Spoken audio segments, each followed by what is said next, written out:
In the northeast of Qatar, in Al Khor, lies the Al Bayt Stadium. It's hosting a meeting between Al Gharafa and Al Wasl on match day 3 of the inaugural AFC Champions League Elite. This is how it looks at the moment in the league stage. 12 teams, only 8 will go through to the knockout stage to join their counterparts from the east. Both Al Gharafa and Al Wasl are currently in qualification places, but they can really cement that with the strong performance at the Al Bayt Stadium tonight.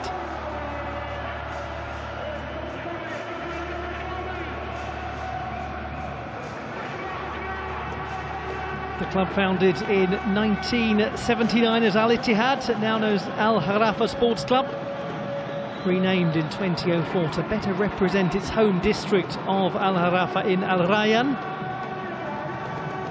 But we are about 45 kilometres north of that. This is not the stadium that these fans generally attend for their league matches. That's the Thani bin Jassim Stadium.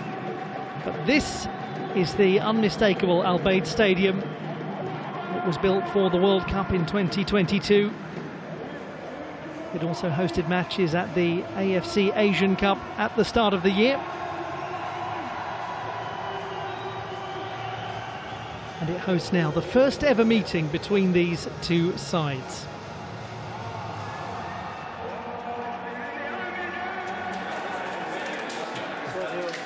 Two teams who share a nickname.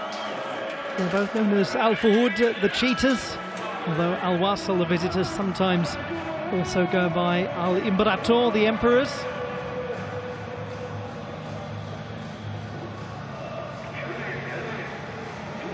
Both as their home colours play in yellow.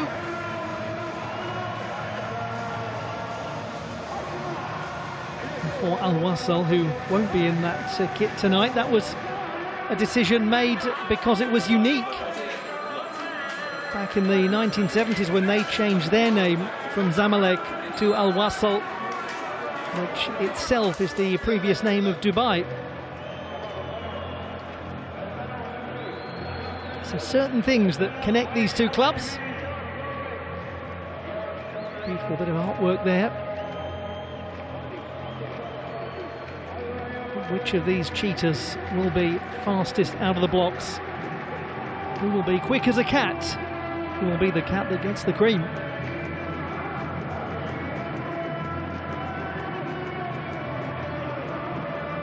Al Gharafa Sports Club are contesting the AFC Champions League for the 12th time. Quarter-finalists in 2010.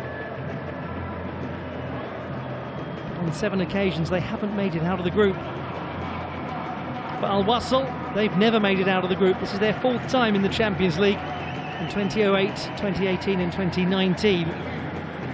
The group stage was where it ended. They did make the quarter-final of the old Asian Club Championship though.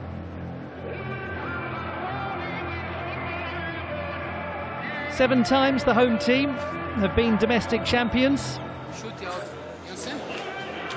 8 times Al Wasl, the visitors, have won their domestic title, including last season for their first since 2007. They also won the cup in a brilliant campaign that banished what had been quite a difficult spell up until that point. But Al Wasl have never beaten a Qatari club in the AFC Champions League.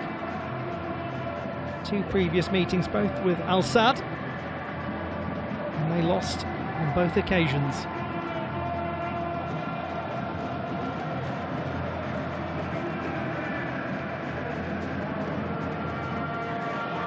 What a confident team Al Gharafa will be coming into this match after beating last year's winners Al Ain 4-2 at home on match day number 2. That after a 3-0 loss in their opening match, which was far from an ideal start. What a turnaround.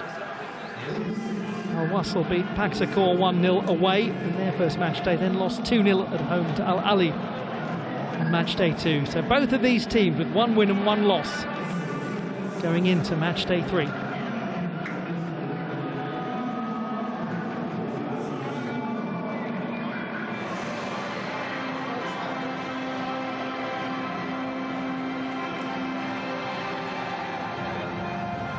The brand new AFC Champions League Elite, a place for the finest, a place to celebrate football in the great continent of Asia, and a wonderful stadium hosting this meeting between Al Gharafa of Qatar and Al Wasl of the United Arab Emirates.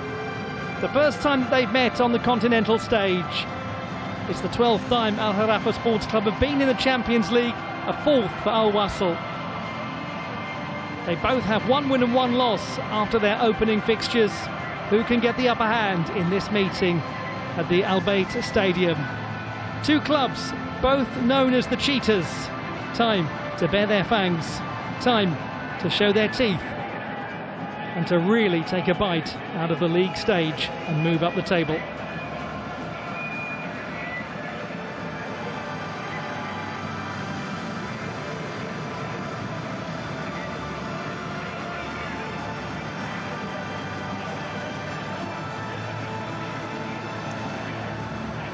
Well, they say that Cheetahs are very quick. They were too quick there, Al Wasl, trying to get down the line and do the shaking of hands.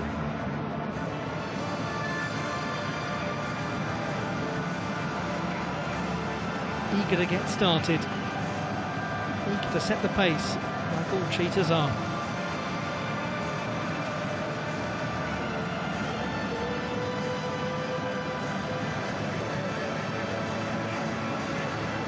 Plenty of stars as well, particularly in the Al Gharafa team. Plenty of players used to winning big continental matches, big international ones too.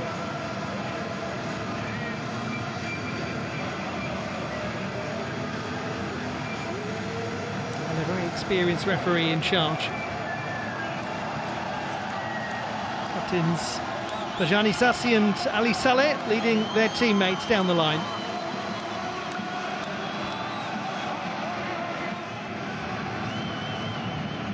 New signing Sergio Rico is in goal for Al Gharafa, and he's a 2-time Europa League winner. The captain is number 31, Tunisian Bajani Sassi, who plays in the midfield. And what a striker they have in number 9, Joselu, a UEFA Champions League winner with Real Madrid. He scored twice in the win against Al Ain on match day 2. In reserve is experienced defender Dame Traore, number 6, who will make his 50th AFC Champions League appearance if he comes on tonight.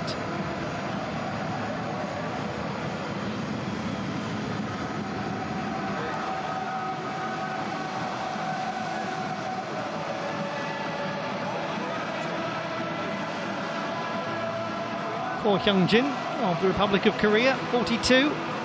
Is the referee. He's been on the international list for 15 years and has refereed at the AFC Asian Cup. His fellow countryman will also look after the video review process, superintended by Kim Hee-gon.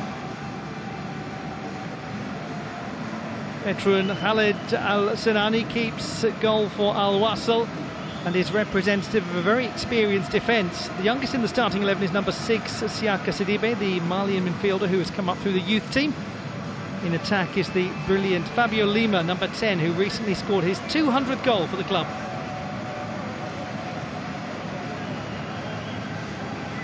On the bench for Al Wasl is new signing Isaac Success, wearing number 90, the Nigerian forward left Udinese at the end of August.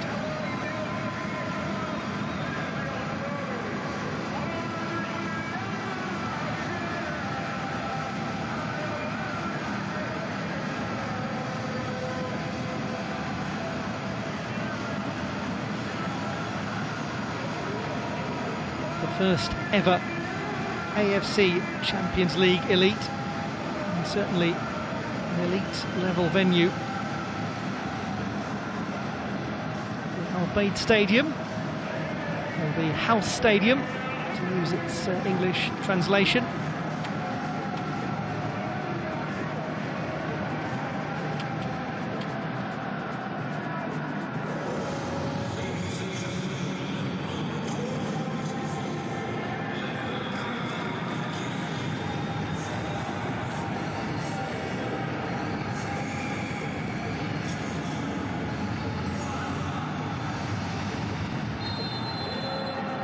The contest begins, and we hope it will be a real contest between these two teams. Al Gharafa of Qatar and Al Wasl of the United Arab Emirates.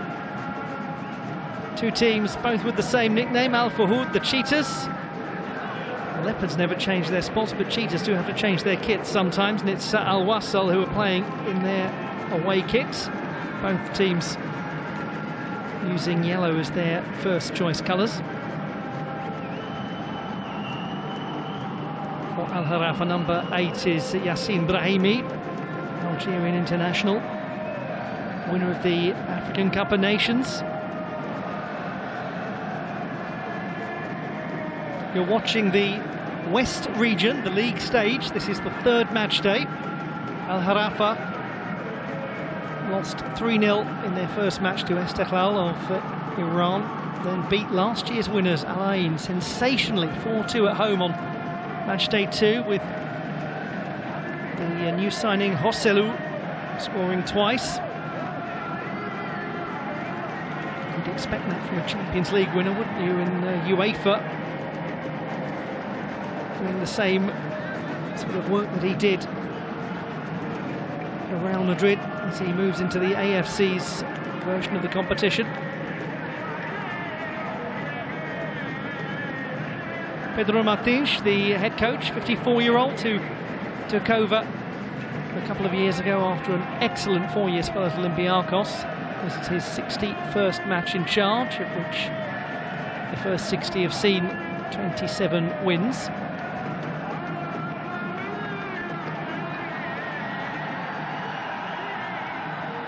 Opportunity for an early cross, and really Yassin Brahimi's ball.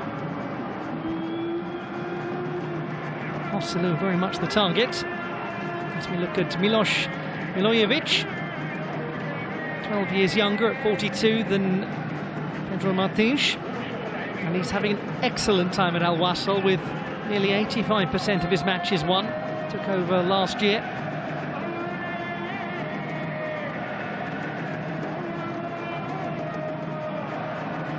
Wasl beat Paksakor 1-0 away on match day 1. Brilliant start that. It's a hard place to get a win. And then lost 2-0 at home to Al Ali in their next match. Number 8 is Haris Seferovic, the Swiss international for Al Wasl.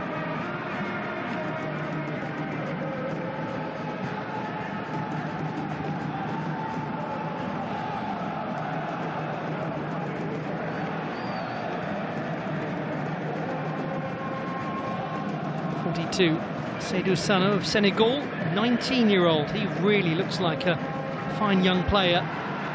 Sassi Brahimi. Yassin Brahimi had the chance maybe to bring the fullback Said Eldin Fadlala into play. And an overlapping run, the 21-year-old.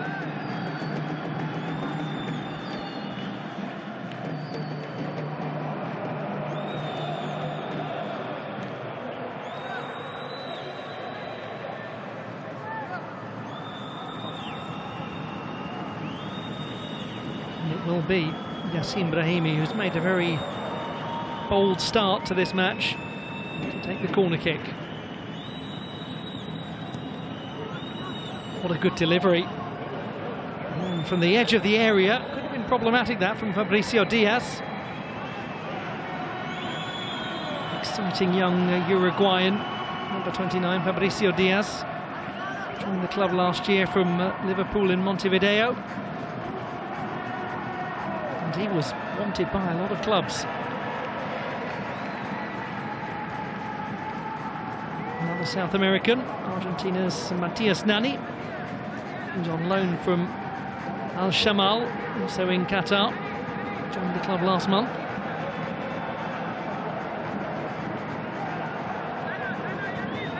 They do have an enormous number of really strong players, Al Gharafa, and the great challenge for Pedro Martins is actually finding room for them all. There's Fabio Lima. And then from quite a distance, Yaka Sidibe. Never looked as though it was going to be tricky for Sergio Rico.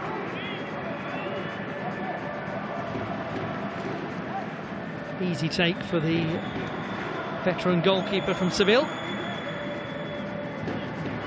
And won the Europa League twice with that club.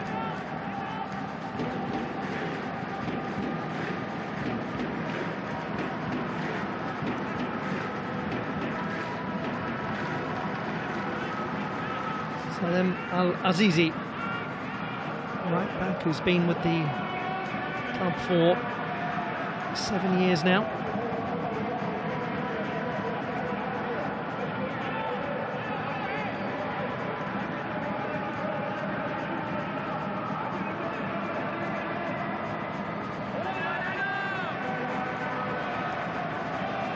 Touched out by the Icelandic player Aron Gunnarsson.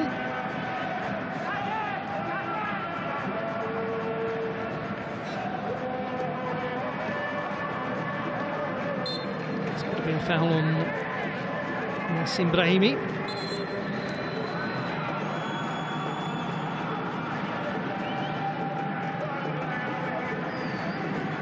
Bunched into by Al-Azizi. Sense of pace to the opening of the match. Here is Fadlala. The right sort of idea from Fadlala, just like the execution. He's getting close to making his 50th appearance in the league for Al Gharafa. Saladin Fadlala will come up through the youth team, and here he is now. Again, the idea was sound, the execution less so. He was getting into sensible positions early on. Well, no foul given, and then clear handball as a result from Fajani Sassi.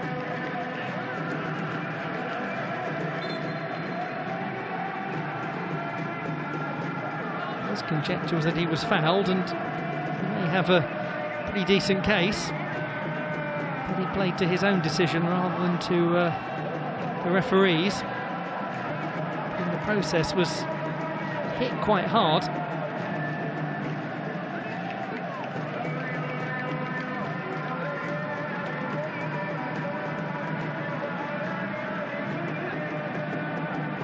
With its retractable roof, the Al Bayt Stadium in Al Khor, in the northeast of Qatar, about 50 kilometres from Doha. Doha is where the Al Gharafa Sports Club is based, albeit in the wider metropolitan area. Technically they're in Al Rayyan city. For those of you who enjoy the etymology of the Champions League and the clubs, worth knowing that Gharafa means to scoop up. It refers to the low-lying floodplain where locals would quite literally scoop up water, because the whole area of Al Gharafa and Al Rayyan was a historical floodplain, and even if you go there now, it is still very verdant. It stands out from the surrounding landscape.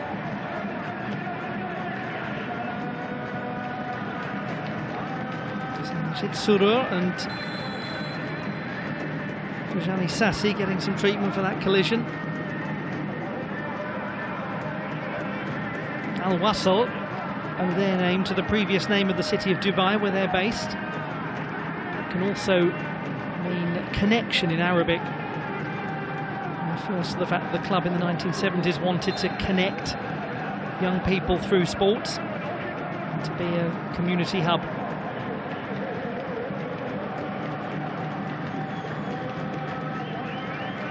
It looks as though Salah just had the back of his foot trodden on. So look at 26-year-old Majid Surur, player who's just moved the club on loan from Sharjah. And that's actually his home, the third largest city in the United Arab Emirates.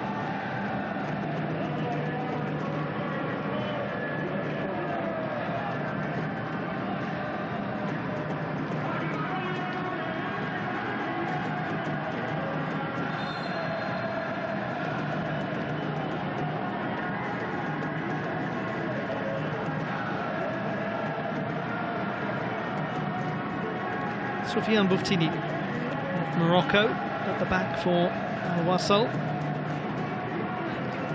winner of the African Nations Championship in 2020.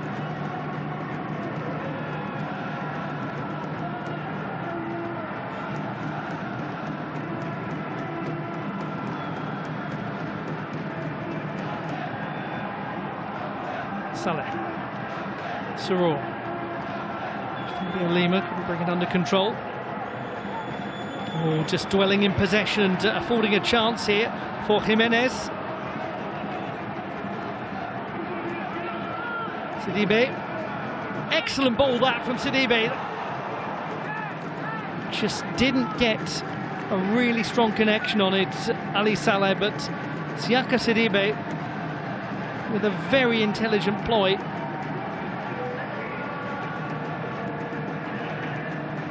Jimenez was the player given the opportunity to break forward. And really, that was a wonderful ball for Ali Saleh. Haris Seferovic wanted it out on the right wing, but Siaka Sidibe had a much bolder idea. He delivered it well. Possibility of that being a handball by Fabio Lima.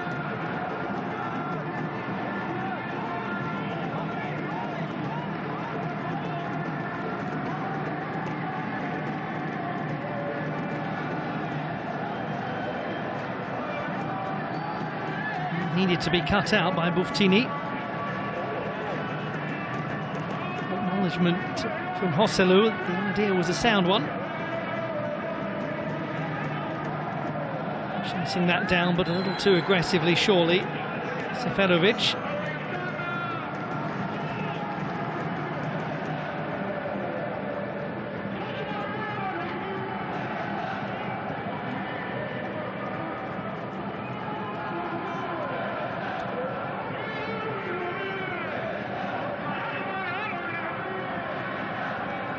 Needs a big performance. Haris Seferovic, very strong last season, 25 appearances, 11 goals, yet to score this season. Sidibe just slightly heavy in that touch, affording Matthias Nani the chance to sneak in and steal it.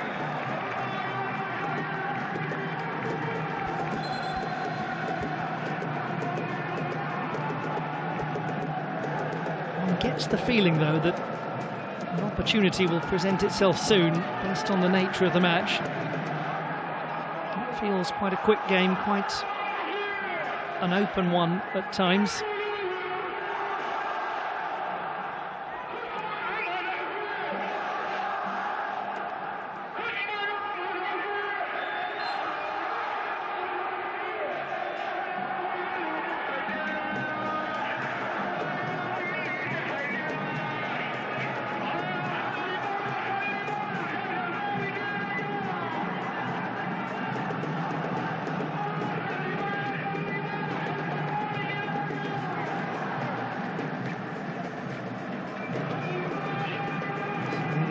Fadlala with the throw.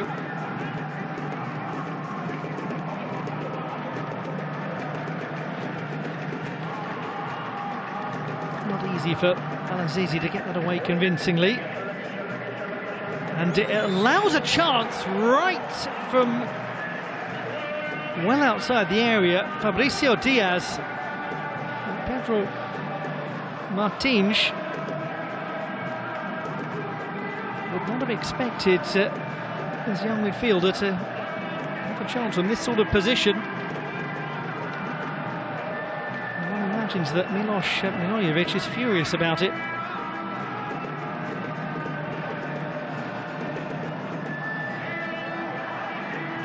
He's never scored for the club, Fabricio Diaz. To get 5 goals in his time at Liverpool in Montevideo.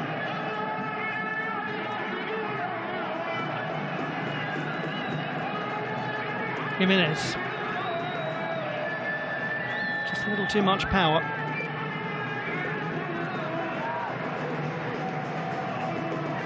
nearly. As we look at now from Dakar, Seydou Sano, 19. Started 7 times in the league this season. Really looks an impressive and composed young defender.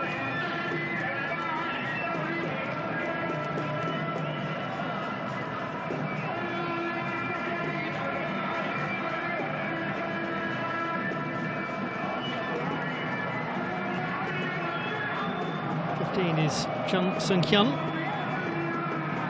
2-time winner of the AFC Champions League.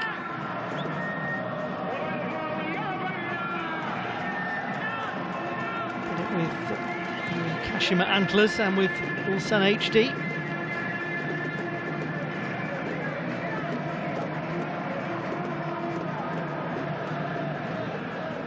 Sidibe to Fabio Lima. Hasn't been able to get into many advanced positions so far, despite all of the possession that Al Wasl have had.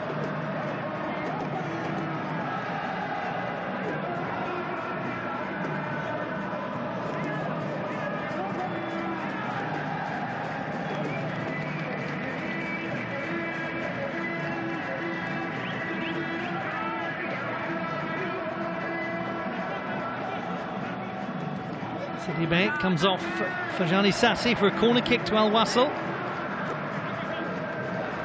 String a little spell from the visitors. The ultras of the club, known as the Ultras Junoon. Al Wasl fans, famous for their excellent artwork and also for being a rare supporters group that has their own clothing line.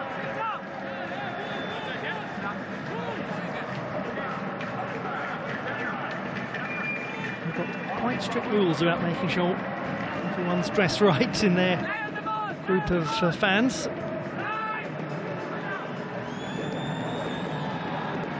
Amy, one back by, of all people, Fabio Lima.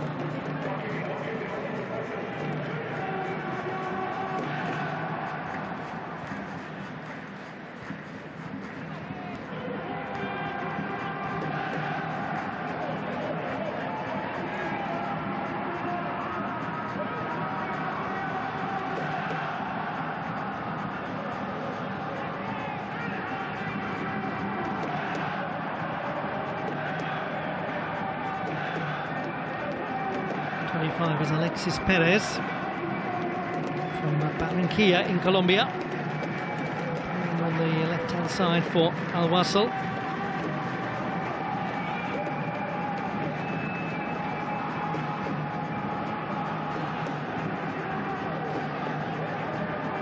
Suro. Fabio Lima. Ali Saleh. It's well read by Fadlala.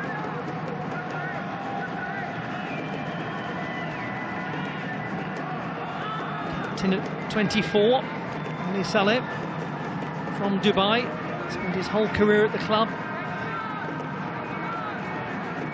Absolutely loves playing for Al Wasl.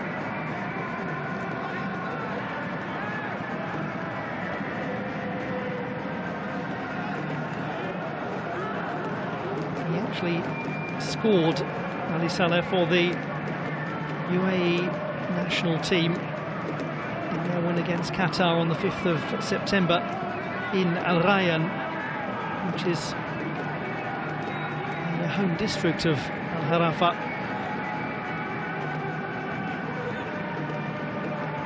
So they won't be too fond of him. They'll know how dangerous he can be. Fabio Lima ambitiously tried to play that on for Al Azizi.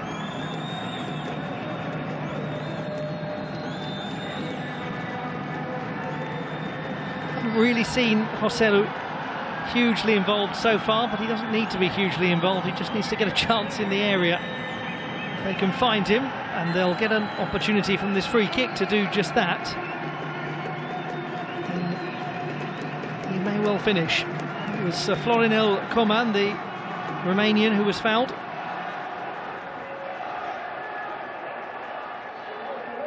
Another of the new signings, along with the likes of Joselu.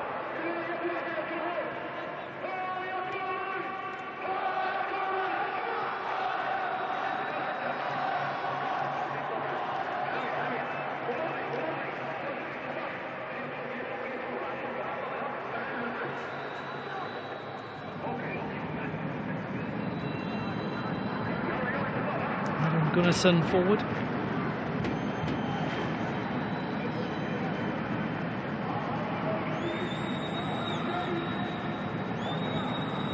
Look over the shoulder of Khaled Al-Senani, 35-year-old goalkeeper of Al Wasl.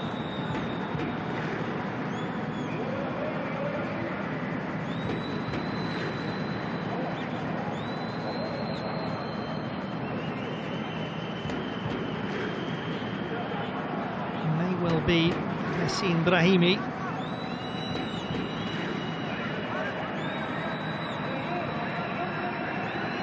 Tricky one to read this.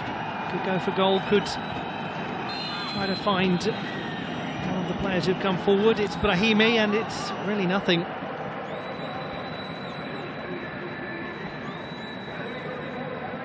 Fadlala.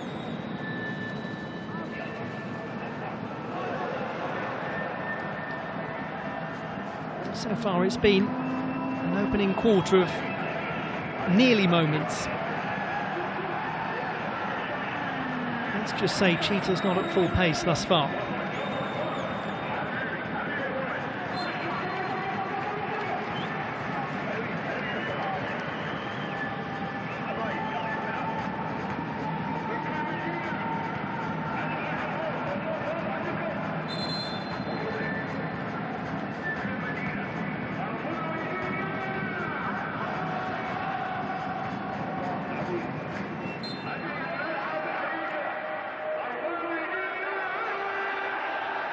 Soro.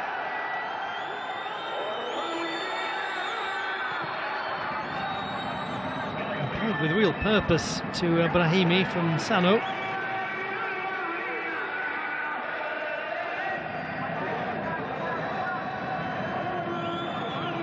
And here he is again, Yassine Brahimi. A little quieter than in the opening 5-10 minutes.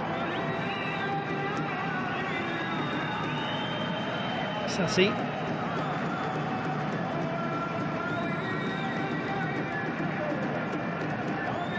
Fadlala. Good positioning, I was about to say, but lacking delivery throughout this match, and he demonstrated that rather unfortunately. He's doing 50% of it right at the moment, but not getting the end product.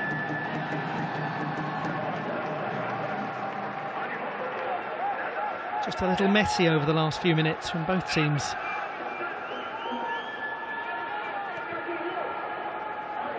There is Seferovic.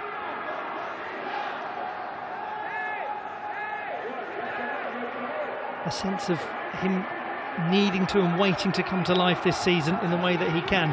Here's the overlap coming from Al-Azizi. Good position, brilliantly defended. Oh, well done.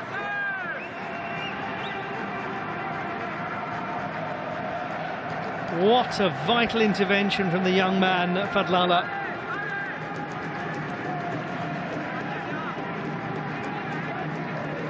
He made a good run there, Salem Al-Azizi. First time he's actually started a match this season. 4 appearances in the league, all off the bench. Came on in the loss to Paktakor. Match day number 1, so a big chance for Salem Al-Azizi.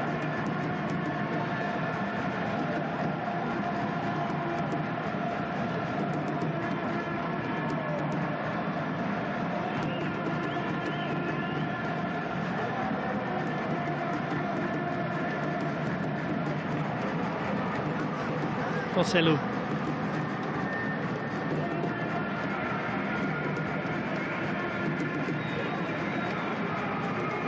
Touched on by Sassi. Somebody needs to deal with it, get it away, which has finally happened.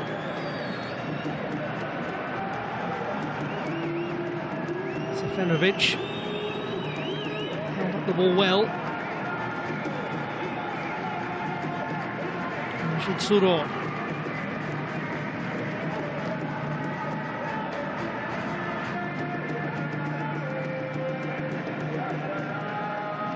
His teammates were urging him, Soufiane Bouftini, to do more with that, to bring them into the game. He might feel that they weren't really moving. It really is a waste of the ball there from Al Wasl.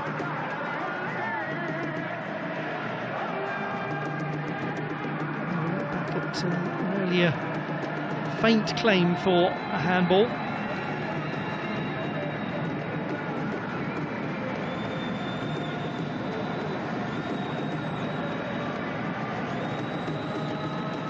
Diaz. He's one of a few players on the pitch and on the substitutes bench who've been World Cup winners at youth level. Had that very special moment that all Uruguayans love, which is victory in Argentina in last year's under-20 competition. Fadlala. Well, it wasn't perfect, but it was more accurate, as Marcelo acknowledges, because it does force the corner kick.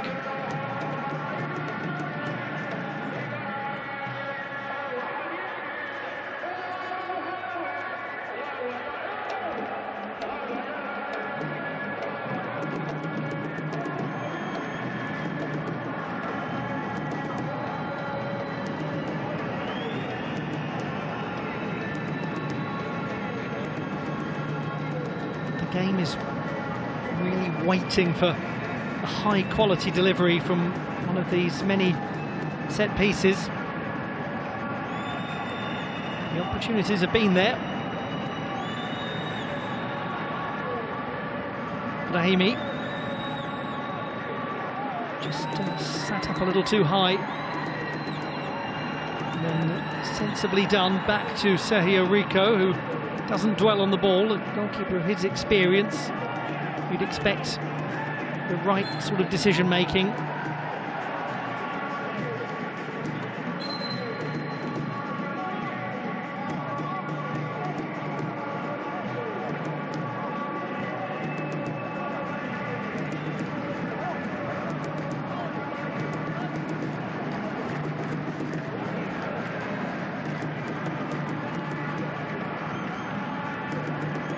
Given to Brahimi by Al-Azizi.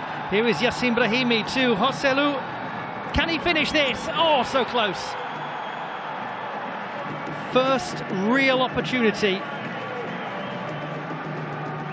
for the UEFA Champions League winner.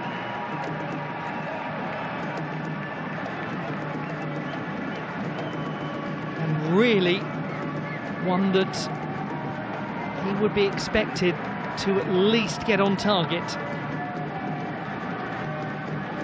The player who scored twice in the semi-final against Bayern Munich, 5 in the whole campaign, as Real Madrid lifted the trophy.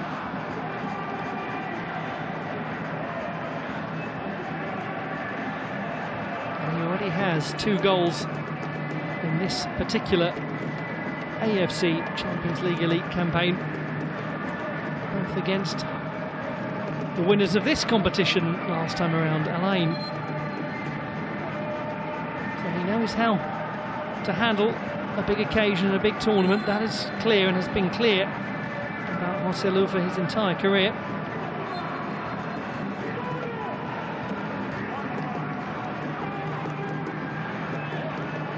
Should be exactly, I was about to say, should be offside.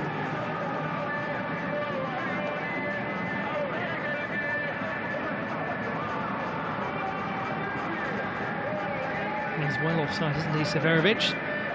As one would expect, the assistant referee took time to be sure that the play had ended.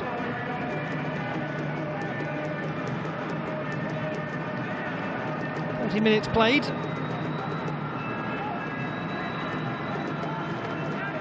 Little really to report.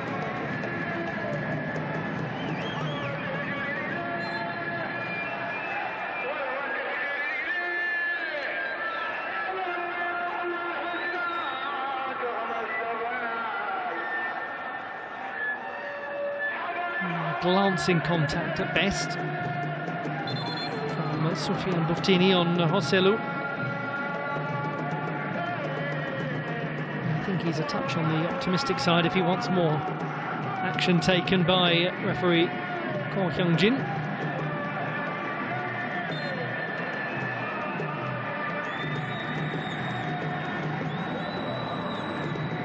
Sofiane Buftini recently made his 50th appearance in the Pro League in the loss to Al Ain at the end of last month.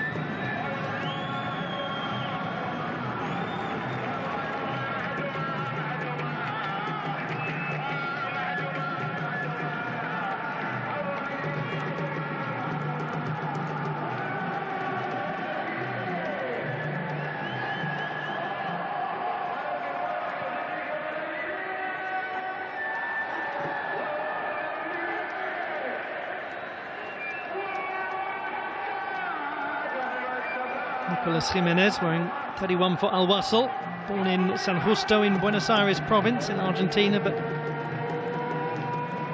has been a citizen of the United Arab Emirates for a year, yet to feature for the national team. Soro to Fabio Lima, similar situation, born in Brazil but naturalised quite a while ago.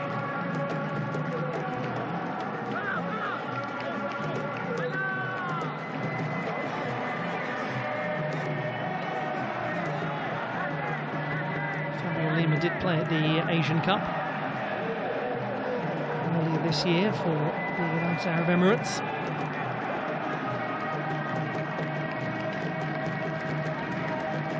Azizi. That will be Al Gharafa ball.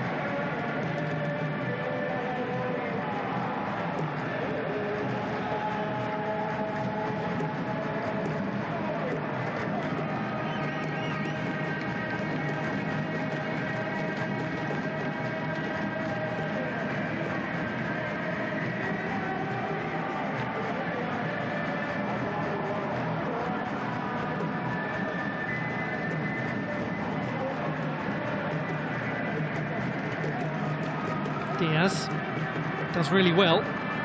Sassi.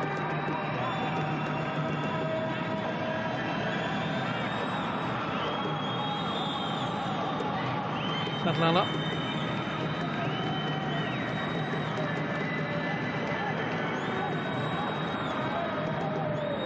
No options available. All the way they have to go back to Sergio Rico. Left Paris Saint-Germain. Joined the club last month.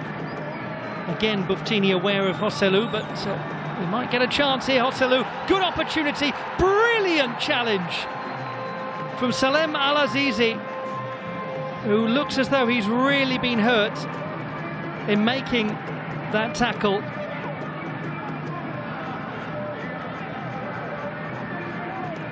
Well, Al-Azizi was denied earlier on by Saeed Eldin Fadlala, and has made an extraordinary intervention of his own.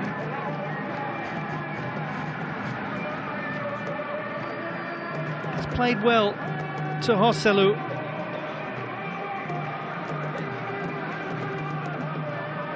Oh, and he gets absolutely thumped by Joselu as he's striking the ball. That is hugely painful, surely, for Salem Al-Azizi.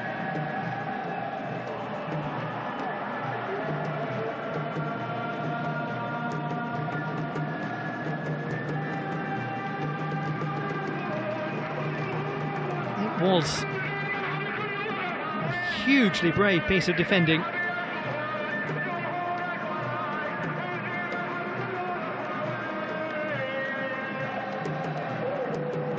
Joselu must surely have thought that his chance was coming.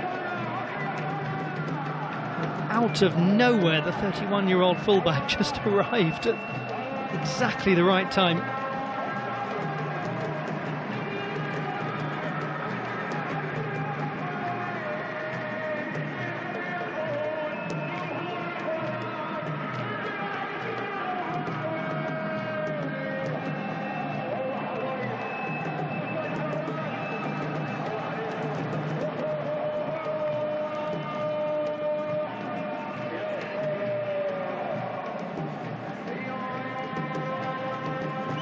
Gunnarsson in conversation with Ko Hyungjin as play restarts. And very nearly, Florinel Coman caught everyone by surprise.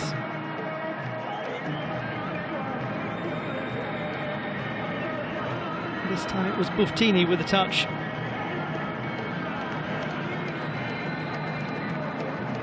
Pressure increasing now on Al Wasl. It's another corner kick. Goes the way of the home team. Yassin Brahimi to deliver it. Excellent ball. Well defended too.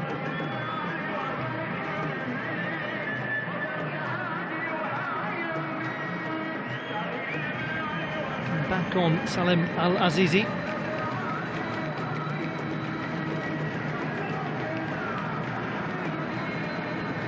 Well, I said earlier that it's a big chance for Al-Azizi, his first start of the season. He's been involved, hasn't he? Very involved.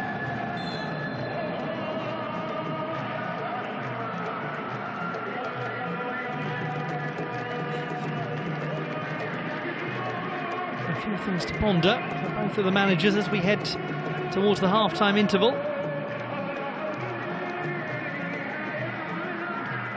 Miloš Milojevic has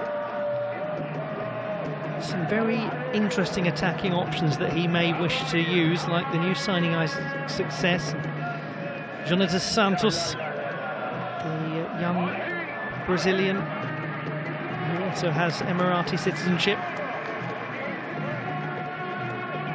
There's also Caio Canedo. So he's got plenty of ways he could go if he wants to change things at half-time.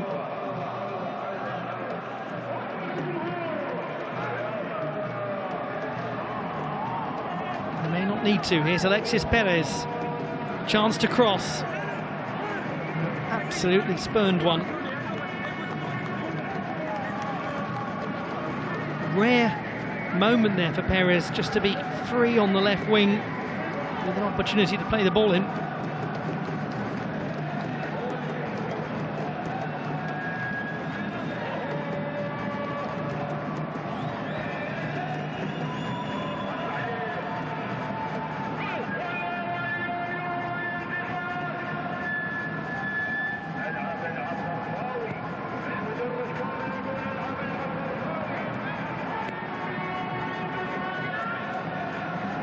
The whole area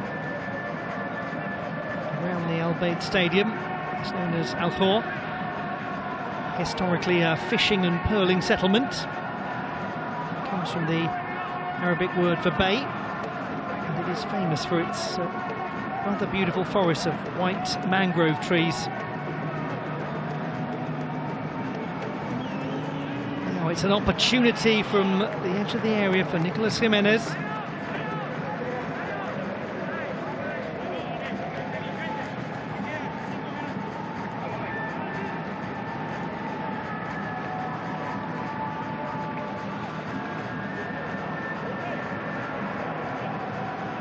Has scored 8 times for the club.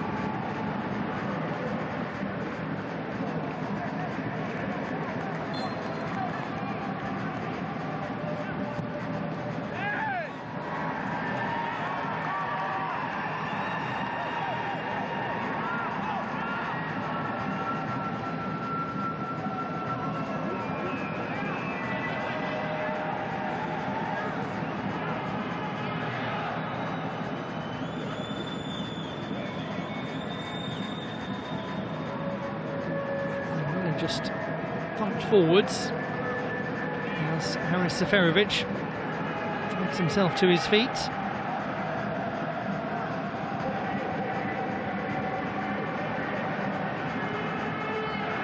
Coman to Gunnarsson.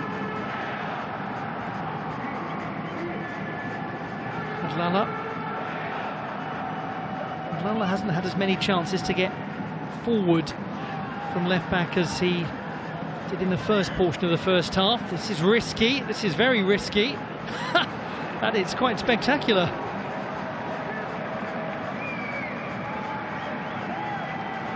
Fine effort that was from Siaka Sidibe. It might lead to a chance. Sidibe is actually free if anyone can find him.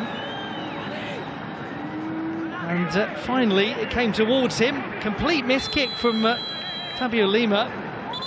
That was nearly a perfect pass, but it was offside anyway.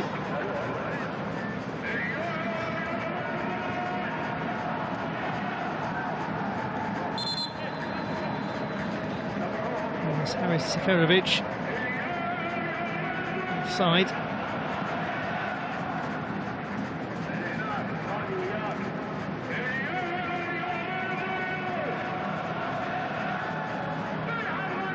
Seferovic is another of the players who won a Youth World Cup, the 17 winner in 2009.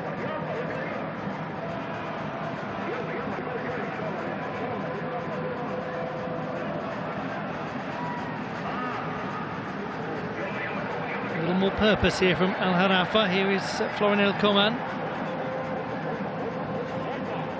Coman. Oselu back to Fabricio Diaz. He might get another opportunity. Good defending. Second time it was Sidibe.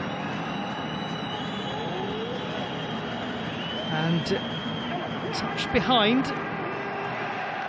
from Salem Al-Azizi for another Al Gharafa corner kick, and another sense of an opportunity not taken. A couple of times now that Fabricio Diaz has been very close to his first goal for Al Gharafa.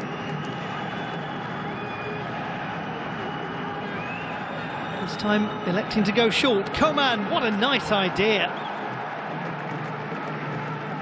Looks like it was Seferovic who touched that behind.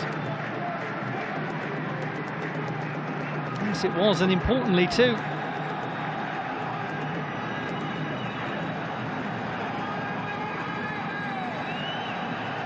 A different sort of construction to the corner kick from Al Gharafa. Last few minutes, they go short again. Coman. He's got a chance. Very dangerous, very risky. They have the goal. It's the captain, Fajani Sassi. Nothing that Khalid Al-Senani could do. Right in front of him. It was unmissable for the Tunisian. And he gets his third AFC Champions League goal. It's Al Gharafa 1, Al Wasl 0. Change of approach, 2 shorter corner kicks, and it worked. Coman's ball, and Haris Seferovic, who so brilliantly touched the first one behind, this time couldn't get it away.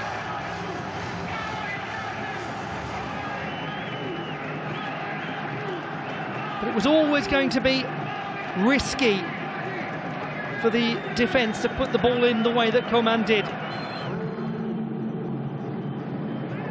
The question was asked, and the answer was provided by Fajani Sassi.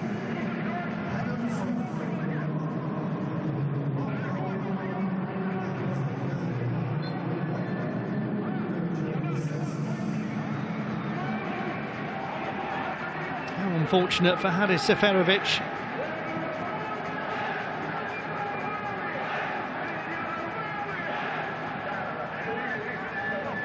He was in absolutely the right place with the corner kick before and touched it behind.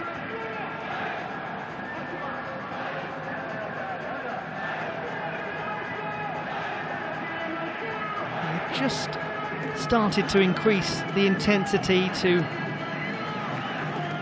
create more chances on Gharafa, and they managed to get the breakthrough right before half-time.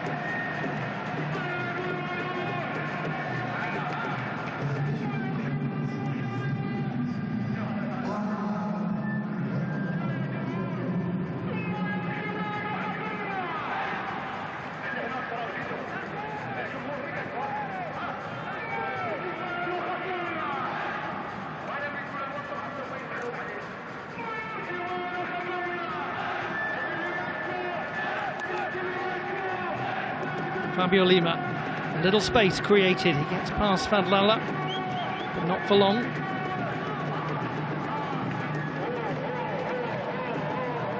Lima again. Al-Azizi made the run. Instead he went centrally towards Seferovic. And there will be an Al Wasl corner kick right before half-time. Now the goal scorer comes back to provide defensive support. Oh, that really is agonising for Seferovic. And as well for Buftini.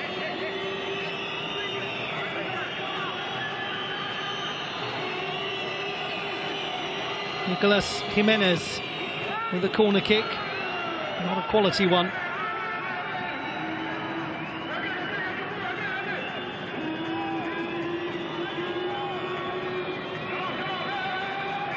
Perez. Oh, unintentionally, almost a perfect pass for Jimenez. Forcing to strike Seferovic on the shoulder.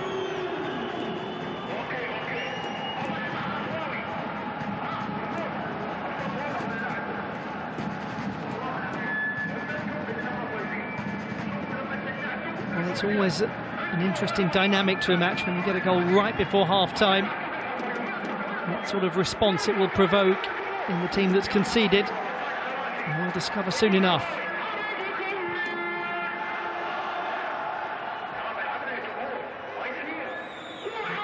A little miscommunication there perhaps among the Al Gharafa players. They need to deal with this, and they've just about done it. Majdi Kashrida taking it out of defence well. Here is Saror. This surely will be the last opportunity for Al Wasl.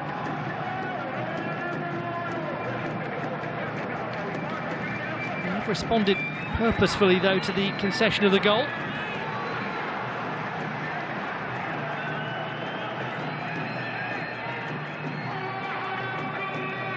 Need to make sure they don't switch off here, the Al Gharafa players, right before half-time. Jimenez to get it in. Lima trying to get there ahead of Fadlala, who's done very well, and that brings to a close the first half. A goal scored by the captain Fajani Sassi after Haris Seferovic couldn't quite get the ball clear. Second short corner proving the decisive one for Al Gharafa, and they lead at the break. At half-time, it's Al Gharafa 1, Al Wasl 0.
the setting of the Al Bayt Stadium and the AFC Champions League Elite League stage and match day 3.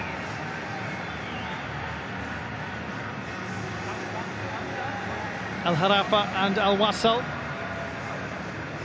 Very closely matched for the majority of the first half. Just one goal scored by Farjani Sassi in the 44th minute.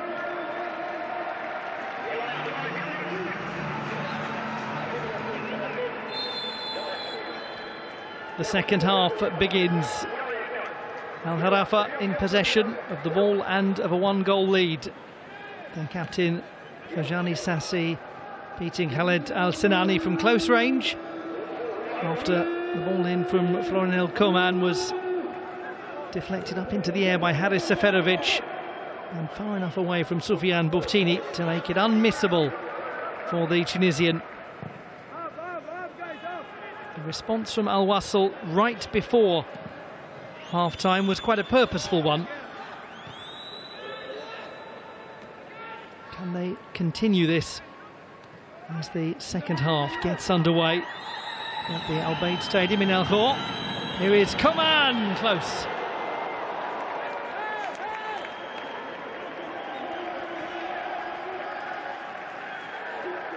He scored in the UEFA Europa League and Conference League. Not too far away from his first in the AFC Champions League.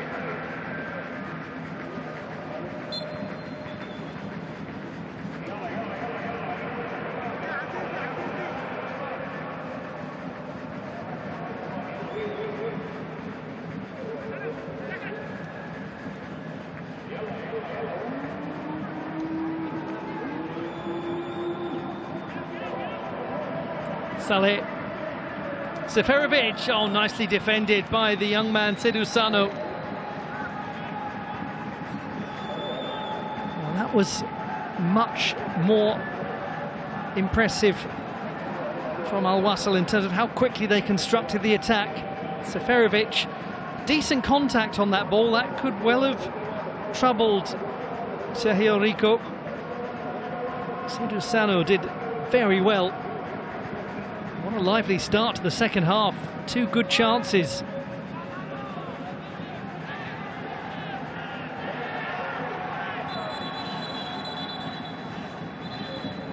Alan Gunnarsson down. Marcelo really furious with the incident that led to it.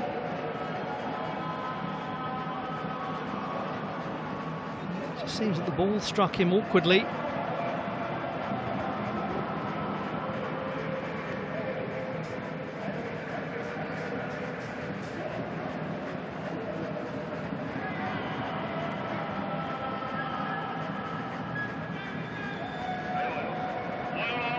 Well, many of the spectators late back to their seats have missed an enjoyable beginning to the second half. Firstly, that opportunity for Florin El Koman with Al Gharafa, and then Haris Seferovic for Al Wasl.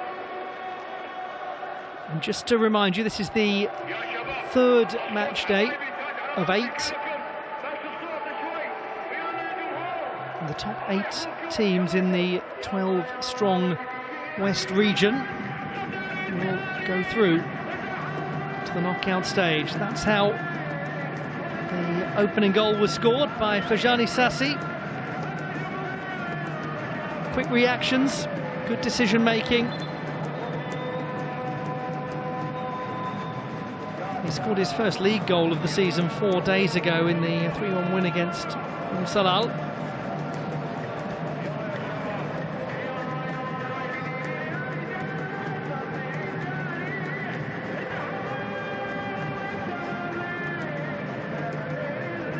As well for Alan Gunnarsson.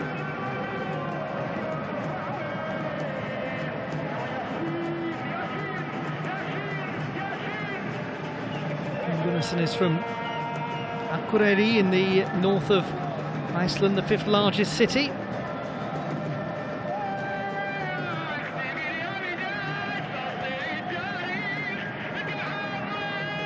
brief spell playing for his hometown club. For the first time since he left in 2006. But the offer came in to move to Al Gharafa.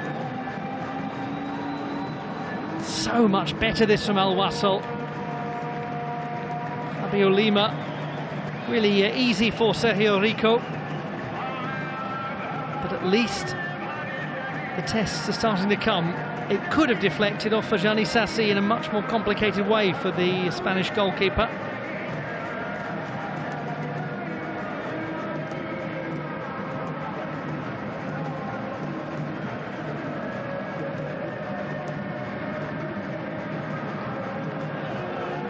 We've had a really engaging start to the second half.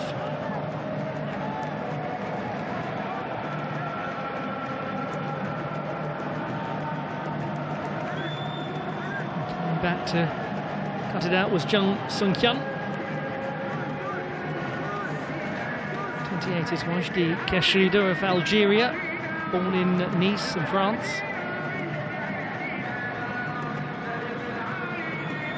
He's one of a few players in the Al Gharafa team who are yet to play in the league but have been involved in the Champions League campaign.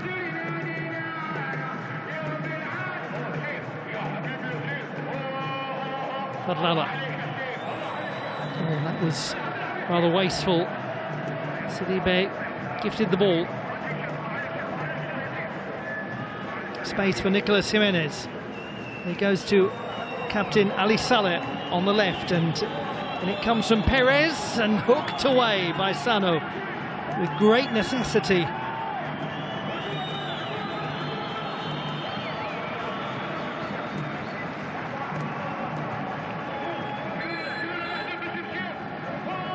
Well, this looks like a problem for Fadlala.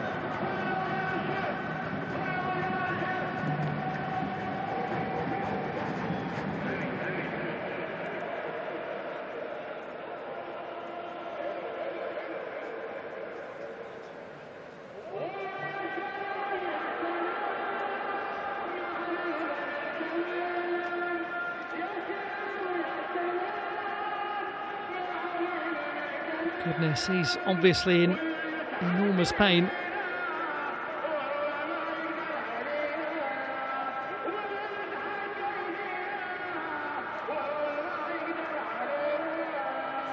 And indications that a change is going to have to be made, and poor Saifeldin Fadlala, who's had a really good game and a really strong season as well, is going to have to come off.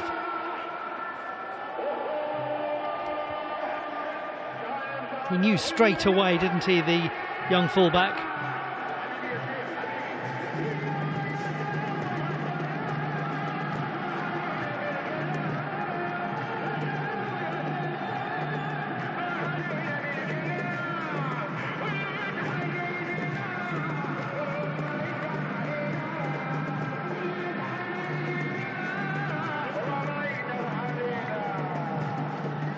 Absolutely the right move if there's any debate to remove him. He's a young player with a very exciting career ahead of him based on what we've seen so far. No need to take any risks. It looks as though Abdallah Yusuf is the player who's going to come on. There's another of the players who've come through the youth team, as Jimenez did manage to produce a very good ball.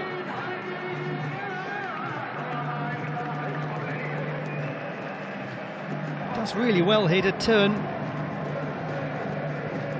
Just required maybe a little too much from Fabio Lima, but I would imagine a player of his goal-scoring pedigree would get that on target. Abdallah Yusuf is the player who's come on to replace Fadlala.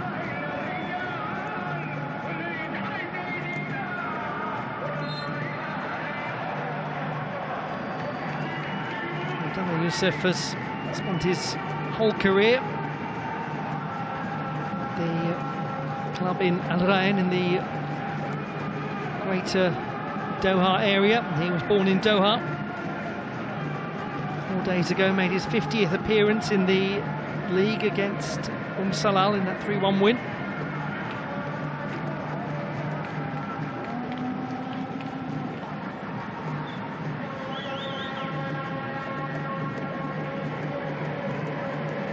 So one young fullback replacing another. And best wishes to Saifeldin Fadlala.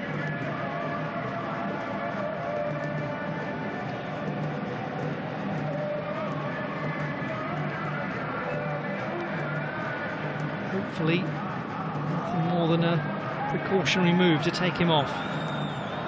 Coman, just for a moment it looks as though the chance was going to open up. Brahimi goes beyond Al-Azizi. Needs to find the crossing opportunity, and it was a well-placed ball that somebody surely should have attacked. Diaz, excellent turn. He's got Keshrida out wide. The right back wanted that.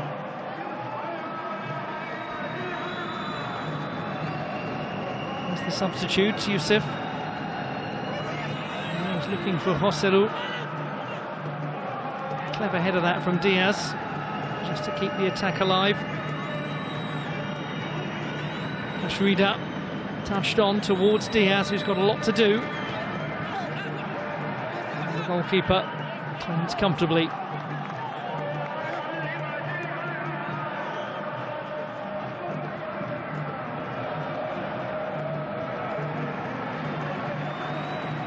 Sensibly done from Abdallah Yusuf.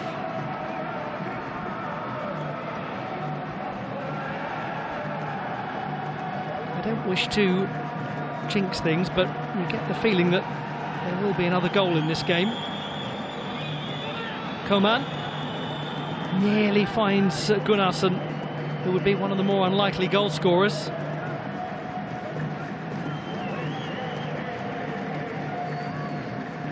But he did memorably score a hat-trick for the Icelandic national team last year. Became, I think, the oldest scorer of a hat-trick in national team history.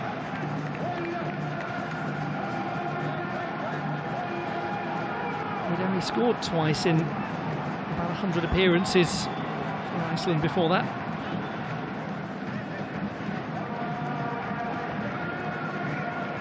Sidibe.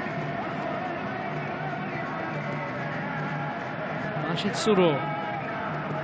Loanee from Sharjah. Perez. That almost found Seferovic. Perhaps he wasn't expecting it to actually beat both Seydou Sano and Matthias Nani. Neither of the Gharafa defenders dealt with it.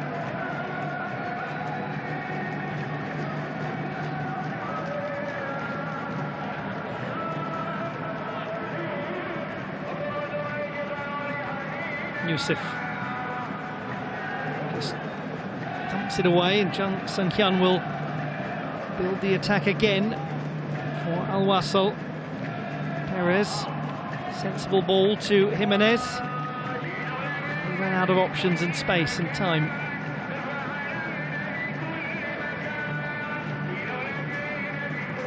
Riftini. Fabio Lima, dispossessed by the goal scorer Sassi.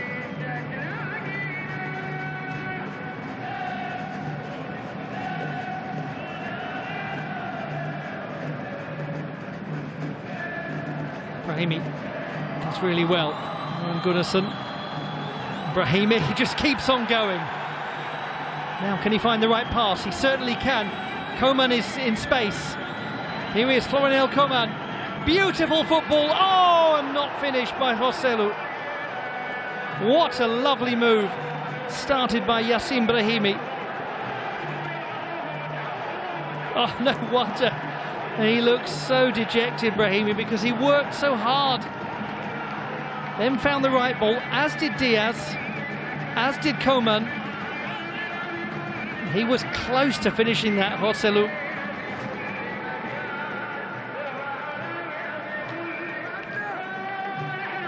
I'm sure there are many of you watching that who saw that ball being played laterally to the Spaniard and thought, well, this is in. There were many Al Gharafa fans who were essentially celebrating that before it had been struck.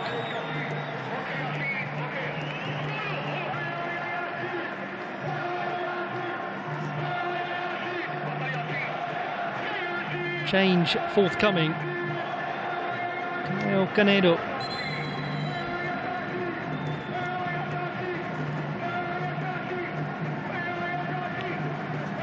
We're also seeing Jonathan Santos coming on. So Haris Seferovic, who's had one of those days where it just hasn't quite worked out for him, replaced by Jonathan Santos. And the captain, Ali Saleh, by the looks of things, is also departing. Canedo. So two players born in Brazil but with Emirati passports are about to arrive in this game. One of them is 34, Canedo, number 17, 12 years older than number 77, Jonathan Santos. Jonatas is on loan from Al Ain. Made the move last month. So very much attacking changes made. And almost an immediate impact.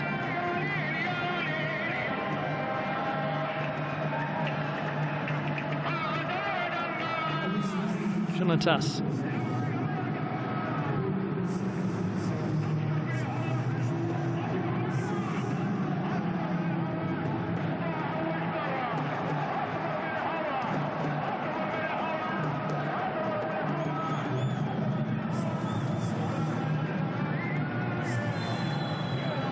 Younger of the two Brazilians, did play twice in Al Ain's Champions League winning campaign last season.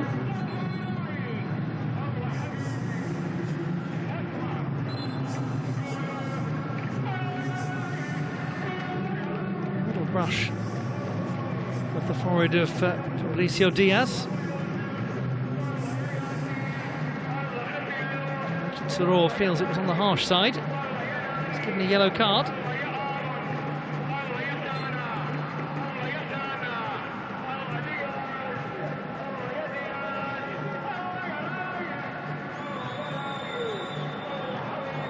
There's a liveliness now to this second half.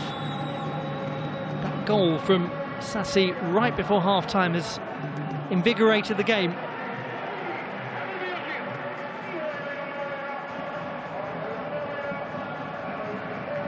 Gunnarsson.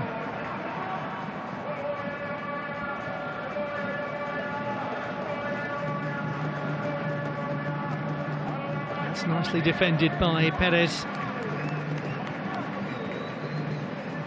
Common from Brăila, a Danube port in the east of Romania. Joined the club in July. Made his debut on the 9th of August against Alvor in the league. Keshrida. Wasl back to Keshrida. Get another chance to construct this properly.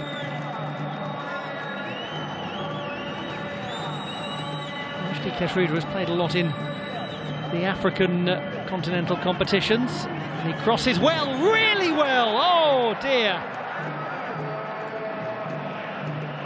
He was scrambling a little to meet that for Jani Sassi. Unexpected ball of real quality from Wasl Keshrida. From that angle, it really is remarkable that Sassi could not get his second.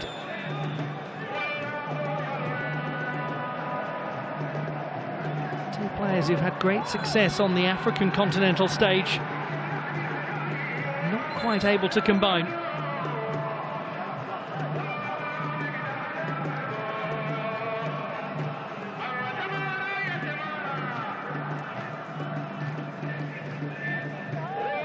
Will that moment be one that Al Gharafa look back on wistfully?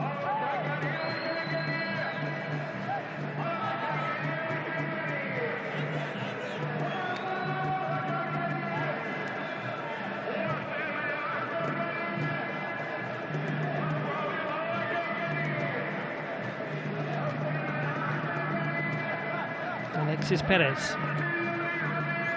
Sensible ball, just a little too powerful for Jonathan Santos.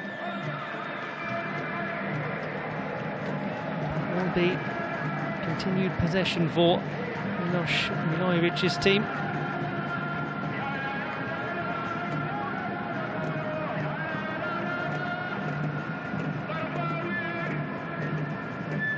Good physical strength from Coman.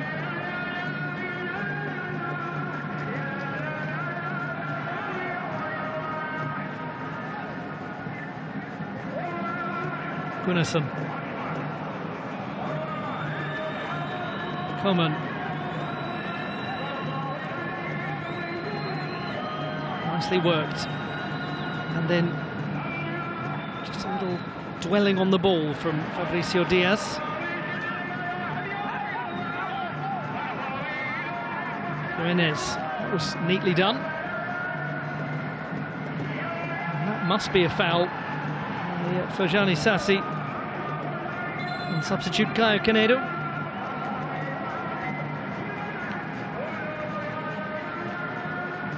It's his 17th appearance in the Champions League for the gentleman in possession.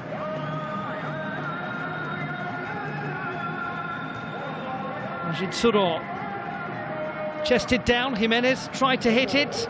Two players rather getting in the way of each other, Jimenez and Caio Canedo, and then it's just flash wide. Salem Al-Azizi, who's only scored once in his entire career. It was in 2018. That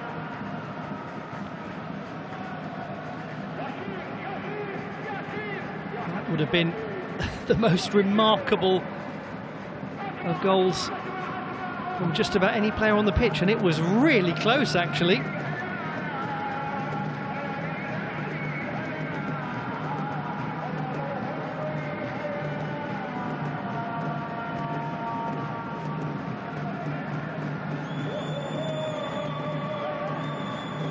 He must have thought as he struck that it was heading in,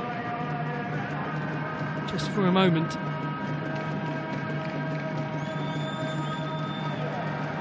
Jimenez wins it back with vigour.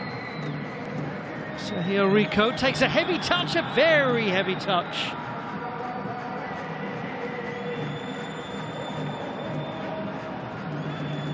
Real determination from Al Wasl to win the ball back. More of that needed. Then they can't use it when they get it.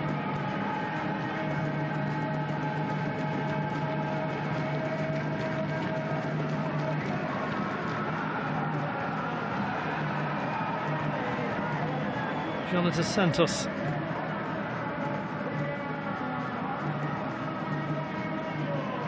Just little signs of an improvement to things now that they've made those changes, the visitors. Brahimi. Oh, that must be a foul and a yellow card. No meaningful attempt made to play the ball.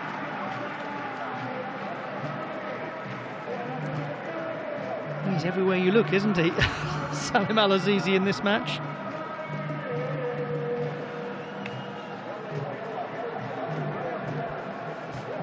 He had the grace not to question it, because he would have been fully aware that was the only possible outcome.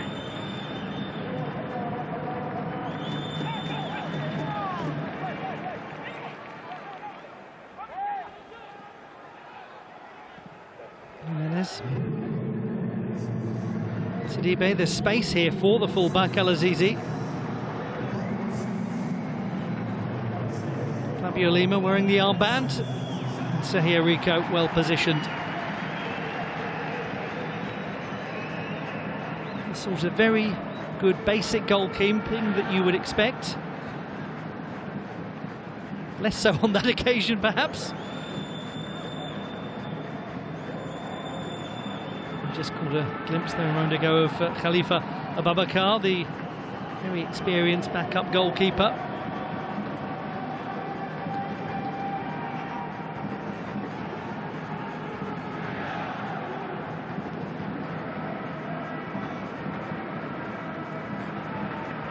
Must have been very clear to him when Sergio Rico signed that his job was going to be very much in a supportive capacity.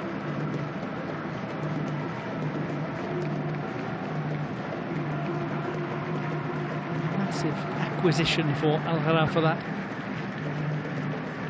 Not the most high profile of the recent Spanish signings, but a brilliant one. Caio Canedo, the goalkeeper, has just been very fortunate. Very fortunate.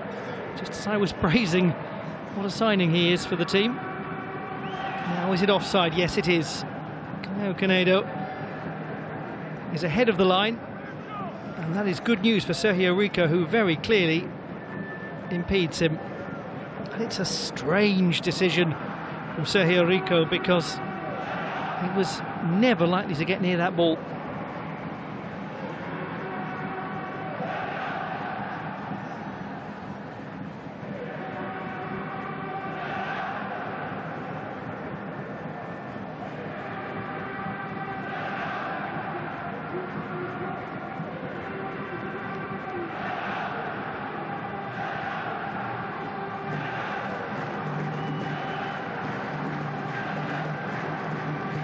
Is being formally reviewed. The offside is obviously going to be the topic of scrutiny. It looked from our initial angle of the replay that Caio Canedo was offside.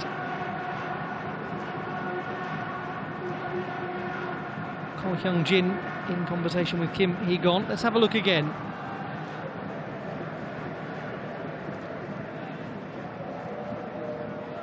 Interesting, it is close.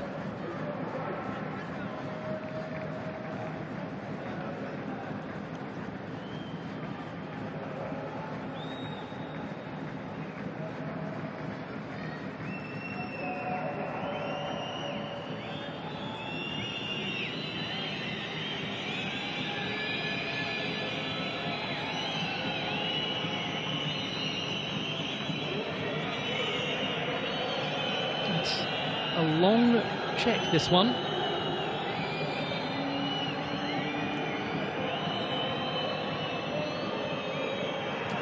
And it has been confirmed as offside.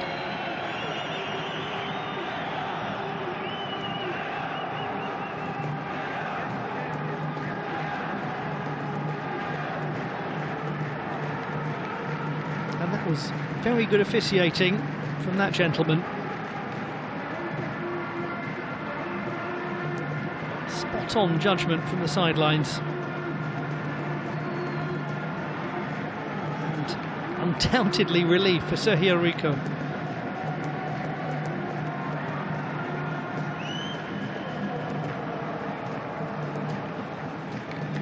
But it was quite tight. Still, Al Wasl are threatening. Last 20 or so minutes when factoring in additional time.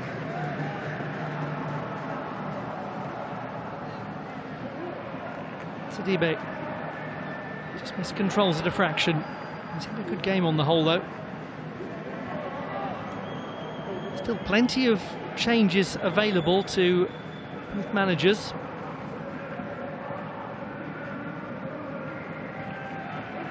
Perhaps a sense of not wanting to disrupt the rhythm of the match when his team are pressurising.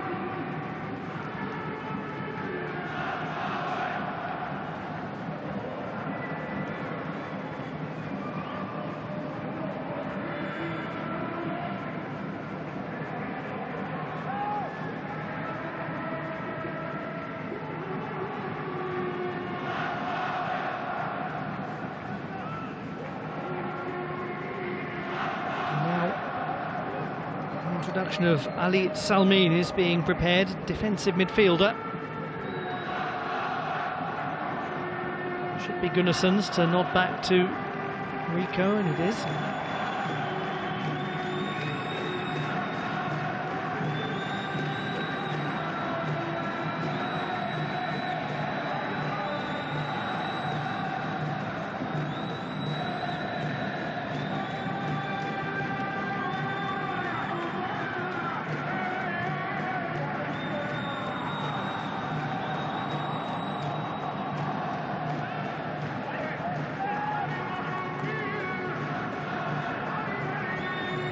Substitute Abdallah Yusuf. Looking for the player who gave Fajani Sassi a wonderful chance to make it 2-0. Majdi Kashrida. Buftini. Fabio Lima. Lima with a brilliant ball. Just a slightly heavy touch perhaps from Caio Canedo. And it ultimately degenerates. The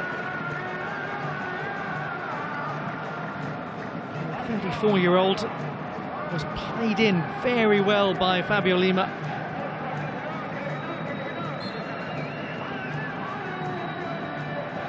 He scored 3 goals in 5 games in the league this season. Caio Canedo.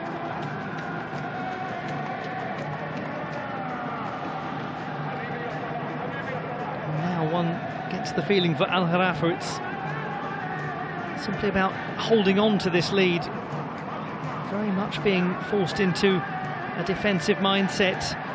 Sprint forwards by Jonathan Santos. He looks as though he's judged it right. On the subject of judging it right, Seydou Sano, but no, it was offside. But Sano didn't know that. Again, assistant referee perfectly placed to make that assessment.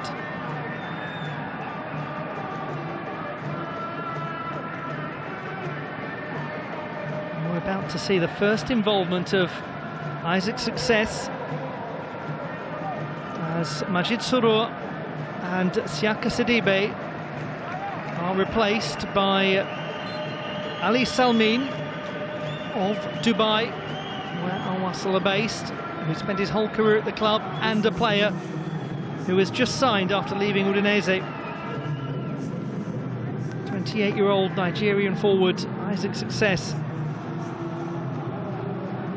The only trophy that he has won in his career, the Under-17 World Cup in 2013, was won in the United Arab Emirates. Now, as a senior player in search of honours, he's come to Al Wasl.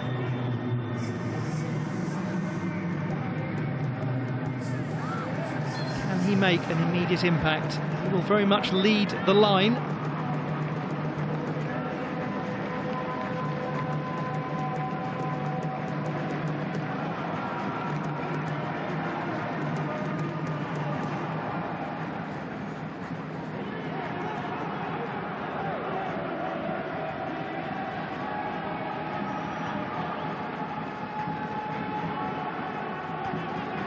Perez out left, picks it up and crosses. Success misses it, but there's going to be another chance, and it's Fabio Lima. He's had a couple of opportunities, one with the head, one with the foot, and neither have been his usual level. Gosh, that is a good opportunity, isn't it? And he was calling for a handball, saying that Abdallah Yusuf made contact with it. It is being checked to see if he did touch it.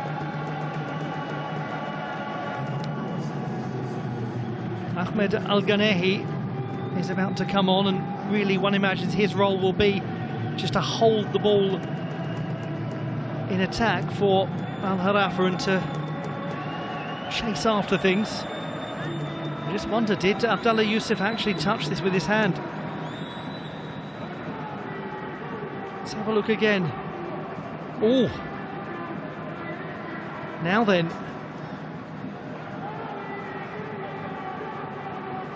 Was there a little contact from Abdallah Youssef?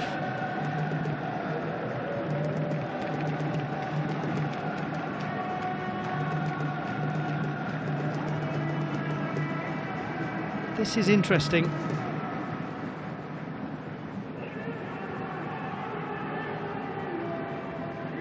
Kim Hee-gon in discussion with Ko Hyung-jin. Let's look again from this angle. That one seems to not tell quite as much as the other angle. If there is contact with the hand, it is faint, but the arms somewhat raised.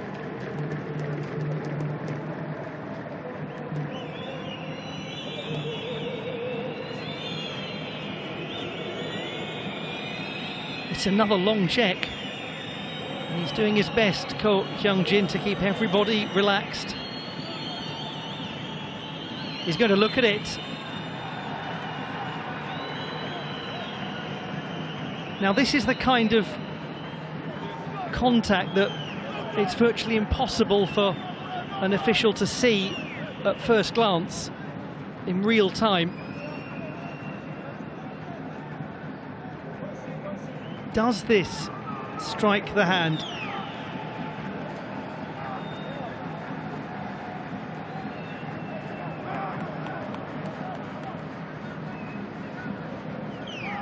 It's very difficult to be completely sure whether it hits Yusuf's hand or whether he's moving his hand out of the way. There does seem to be a flicking back of his wrist, but is that conclusive? This is one of those decisions that's going to be frustrating for either team. It's one of those ones where if it gets given against you, you're outraged.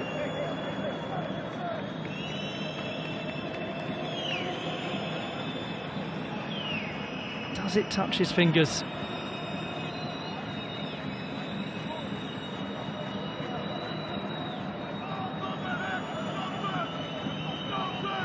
We're talking about the most brief and brushing of contact, if it happens at all.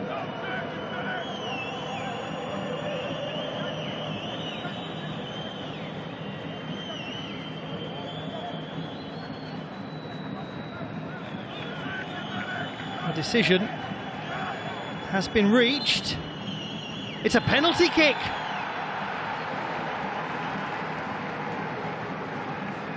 Abdallah Youssef judged to have made contact with his fingertips, really. It took a long time to scrutinise.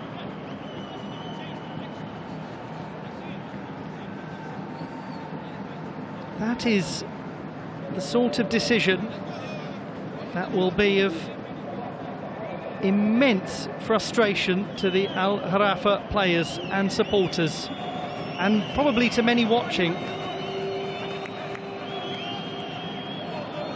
And now it is the job of Fabio Lima, after a decision that was hardly clear-cut, to do something clear-cut and to beat Sergio Rico. Fabio Lima, who has scored over 200 goals for Al Wasl against an exceptional goalkeeper, and it is the equalising goal in hugely debatable circumstances, but nonetheless well finished by Fabio Lima. But even the stoniest of hearted will sympathise surely with Abdallah Youssef, the substitute. Nonetheless, it's 1-1.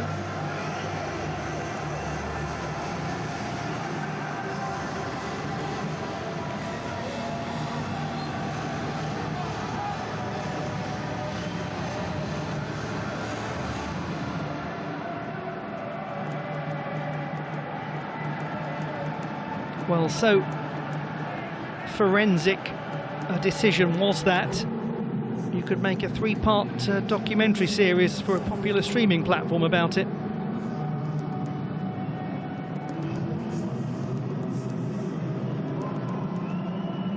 I mean, that really was just the most marginal of decisions.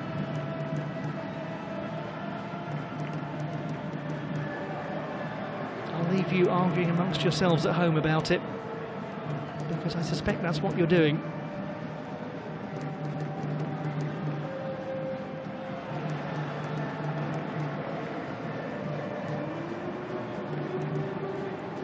Now, certainly, it was coming from Al Wasl in the way they were playing the game, in the way they were attacking, in the way they were threatening. And they have capitalised on their moment of fortune. Can they now win this game? The Al Gharafa players and fans are rather stunned by what's happened. This is where teams can be very vulnerable. Perez. Jonathan Santos keeps it in, but not for long.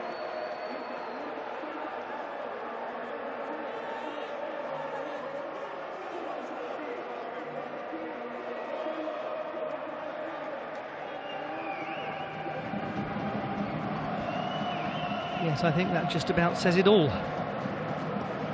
They're astonished. Absolutely astonished.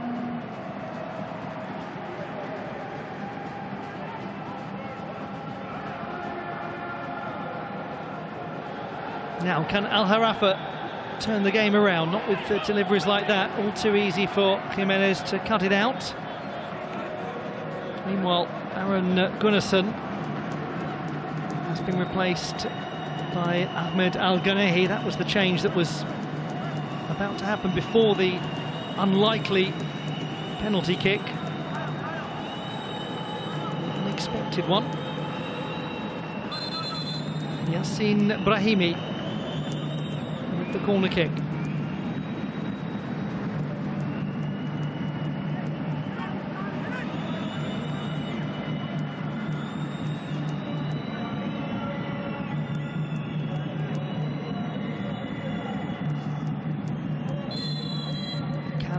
Hosselu suddenly find his range.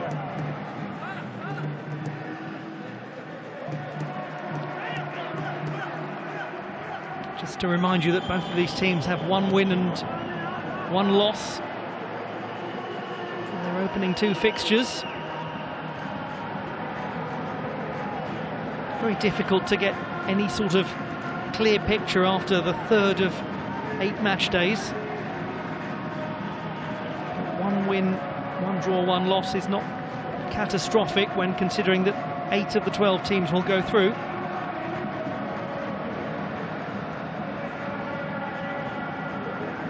Given away by Sassi. Here is Jonathan Santos, or was for a moment.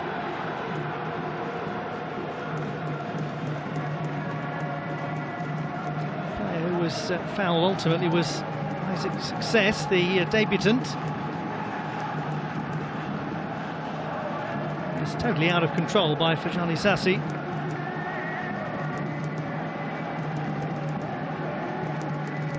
Yellow card for the captain and the goal scorer for Al Gharafa.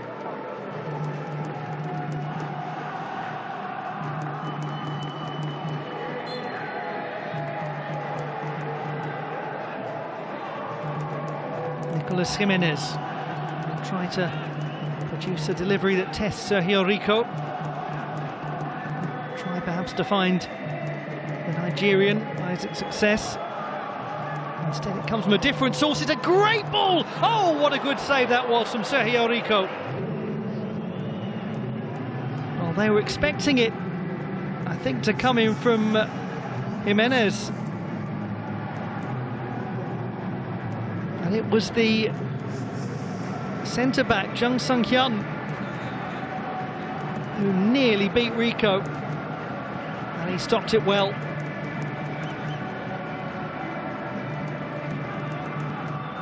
The 2-time AFC Champions League winner, Jung, Very nearly getting just his second goal in the competition. The chances continue. It's another splendid stop from the experienced Spaniard. And this is why they signed him. What agility here from Sergio Rico. It's Jonathan Santos with the header.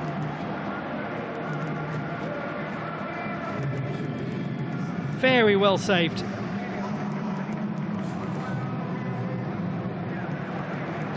Ten additional minutes to be played. About 8 of which involved somebody getting a microscope out and looking at that penalty decision.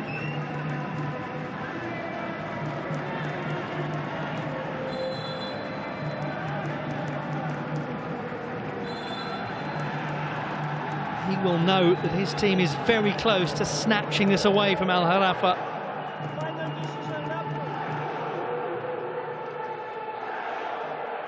He will feel that justice has not been done.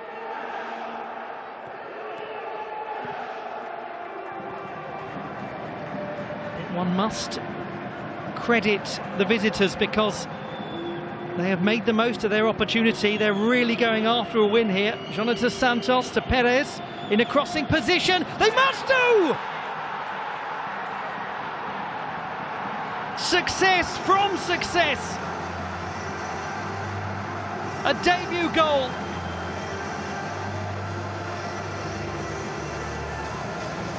Al Gharafa cannot believe it.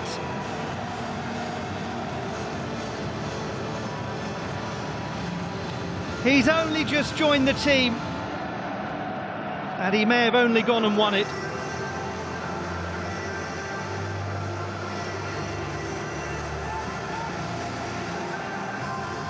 First to the ball in midfield. That's what they've done as this game has gone on. They've worked hard to win the loose balls and they've been more energetic as the game has gone on. But how well done. Perez refused to give that ball up and it was unmissable for Isaac's success.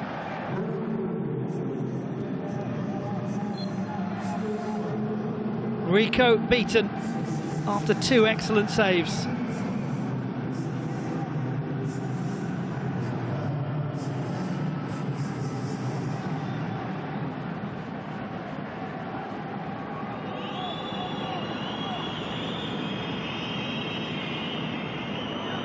There will be much to talk about. A lot of it will centre around the penalty kick. But their team has not responded well to that equalising goal. It seemed to really wind Al Gharafa. And Al Wasl, emboldened, may well have won this.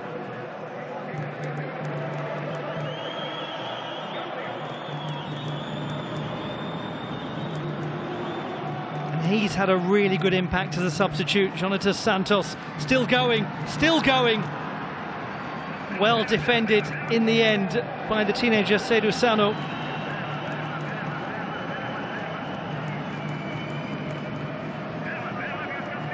But in Miloš Milojevic, you have a manager who has made sensible and effective substitutions.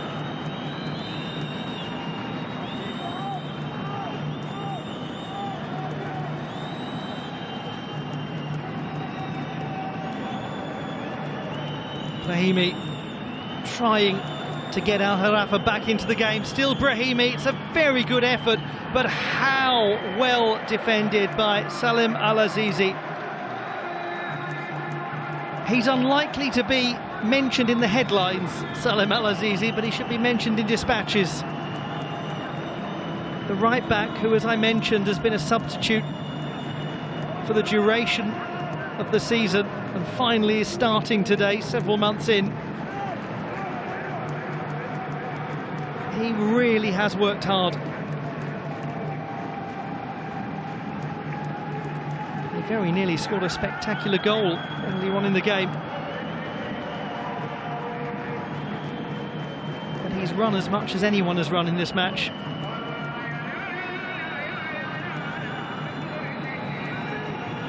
Fabricio Diaz.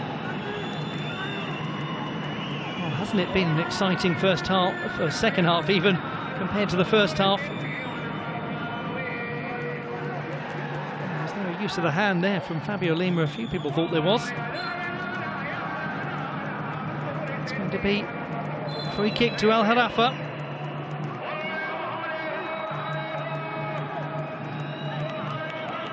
Now, Majdi Kashrida is replaced by Rab Bousafi. Clear attacking change, defender off for an attacker. He scored 8 goals in 93 matches in his senior career, Rab Bousafi.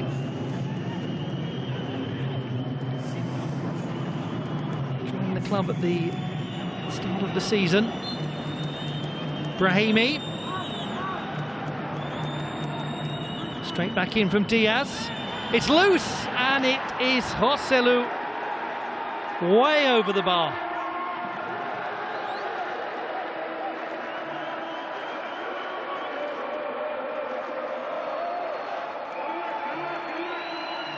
Only he knows just how good a chance that was. Let's look back at it. It is a little high as he strikes the ball. But he's put those sorts of chances away before.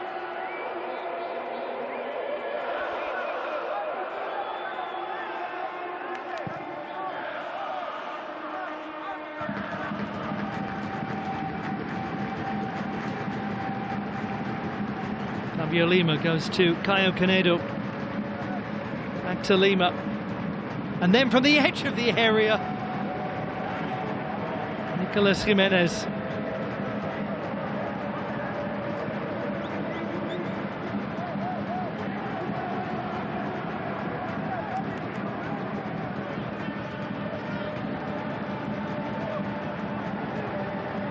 Three minutes to go.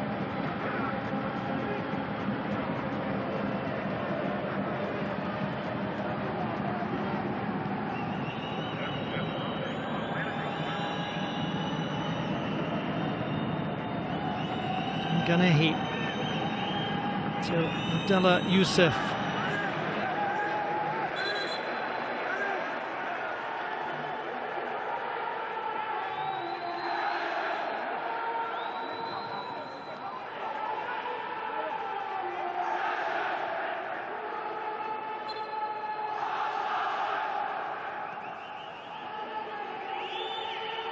Brahimi giving it everything he has, but just couldn't find a way through.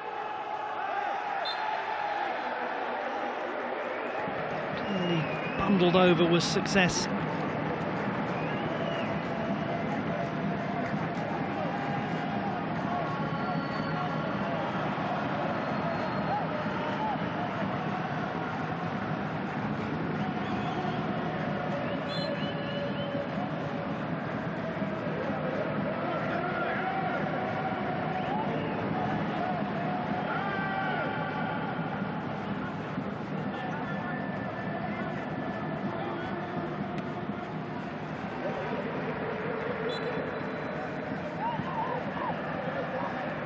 As one steps further back from the forensic analysis of the penalty kick, there are other moments that must be scrutinised, such as that header from Ferjani Sassi that would have made it 2-0 to Al Gharafa. I posed the question at the time as to whether the home team would look back on it wistfully.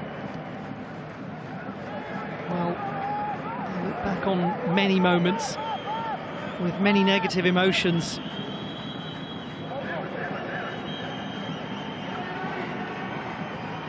They have one final opportunity to get a draw out of this game, a game that they seemed to be on course to win. And again, it's that poor young man, Abdallah Youssef, wearing number 2, who was penalised for the use of the hand.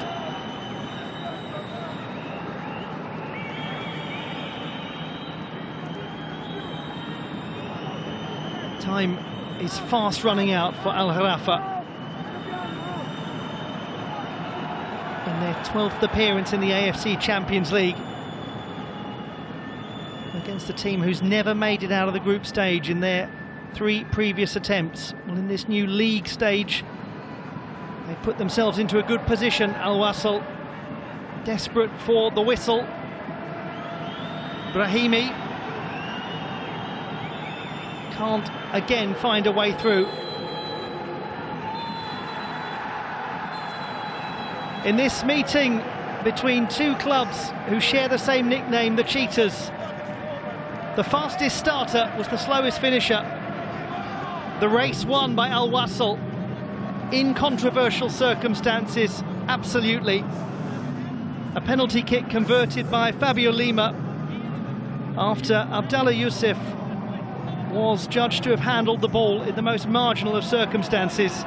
In additional time, it was won by Isaac's success on his debut for the Emirati team. It finishes Al Gharafa 1, Al Wasl 2.